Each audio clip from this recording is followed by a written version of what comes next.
नमस्कार. ओम नमः शिवाय.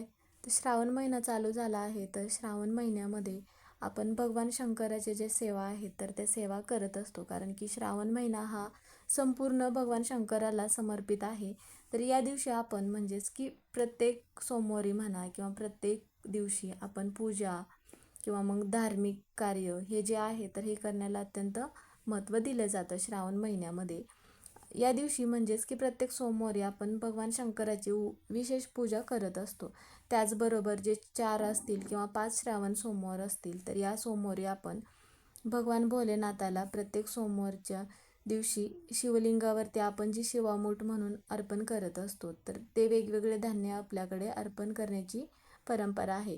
तर प्रत्येक श्रावण सोमवारी वेगवेगळी असते. तर या महिन्यातील जे 4 श्रावण सोमवार आहेत तर या महिन्यामध्ये जो महिलांचा आनंद असतो म्हणजेच की प्रत्येक सण असतात, मंगळागौर असते, श्रावणी सोमवार.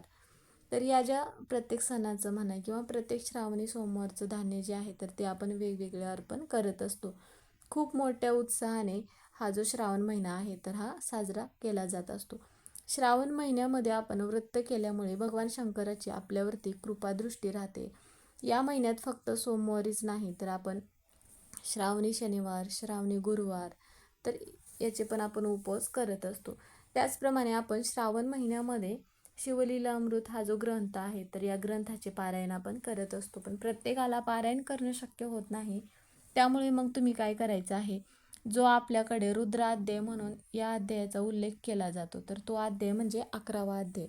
तर 11वा अध्याय आपण जर दररोज पठण केला किंवा श्रवण केला तर आपल्या सर्व मनोकामना पूर्ण होणारी ही सेवा आहे.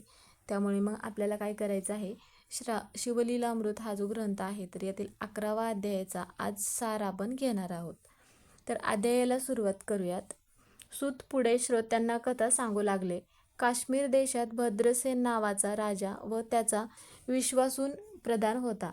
या दोघांना पुत्ररत्न होते. ते दोघेही मित्र असून लहानपणापासून शिवभजनाची आवड व विरक्त राहत असत. अंगाला भस्म व रुद्राक्ष घालणे यांना आवडत असे. हे पाहून राजा व प्रधान यांना चिंता पडली. पुढे काय होणार? एके दिवशी राजाकडे पराशर ऋषी आले. राजाने आपली चिंता ऋषींना सांगितली. ऋषींनी अंतर्ज्ञानाने पाहिले व म्हणाले, राजा, हे शिवभक्त का आहेत त्यांची पूर्वकथा सांगतो.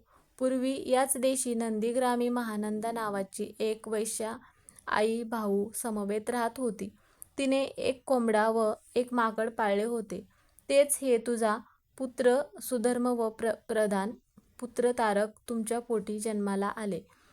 कारण की महानंदा ही शिवभक्त होती. तिने आपल्या नृत्यशाळेत एका शिवलिंगाची स्थापना करून ऋषी ब्राह्मणांना कथा पुराण सांगत असत.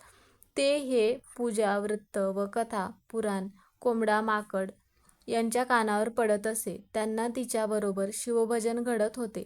एके दिवशी शंकराने तिची परीक्षा घेतली. सौदागराचा वेश घेऊन ते तिच्या घरी गेले. त्याचे रूप पाहून ती वेडावली व त्याचे स्वागत करून 3 दिवस मी तुमचीच आहे म्हणून सांगितले.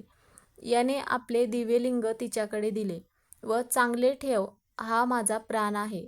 हे जर जळाले किंवा मग भंगले तर मी अग्निकाष्ट घेईल. तिने ते लिंग नृत्यशाळेमध्ये ठेवले. दोघे आसनी बसले. रात्री नृत्यशाळेला अग्नी लागला व ते लिंग जे आहे ते जळून भस्म झाले. ती धावत आली. प्रथम माकड व कोंबडा सोडला. ते वनात पळून गेले. पुढे सौदागराने अग्निकाष्ट घेतले. ही देखील सर्वस्वाचा त्याग करून अग्नीत उडी टाकली.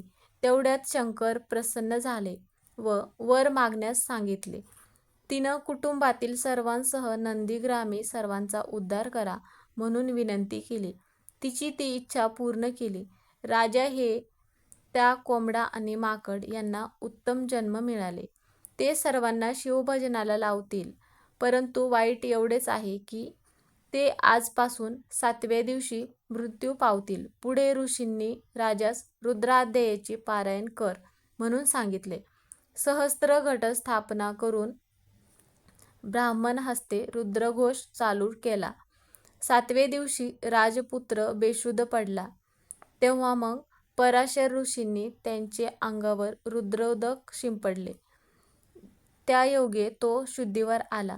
सर्वांना आनंद झाला. पुढे सुधर्माने शिवदूतांनी प्राण कसे परत आणले त्याचा सर्व अनुभव पराशरांना सांगितला व नारद तेथे प्रकट होऊन तो अनुभव खरा आहे म्हणून सांगितले. पुढे राजाने सुधर्मास गादीवर बसवले व प्रधानपुत्रास प्रधानपद दिले. तो प्रधानांसह वनात गेला व कालांतराने त्यांना शिवलोकांची प्राप्ती झाली.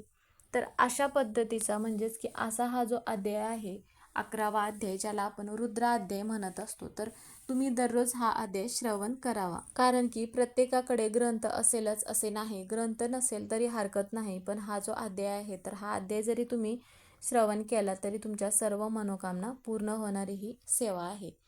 ओम नमः शिवाय.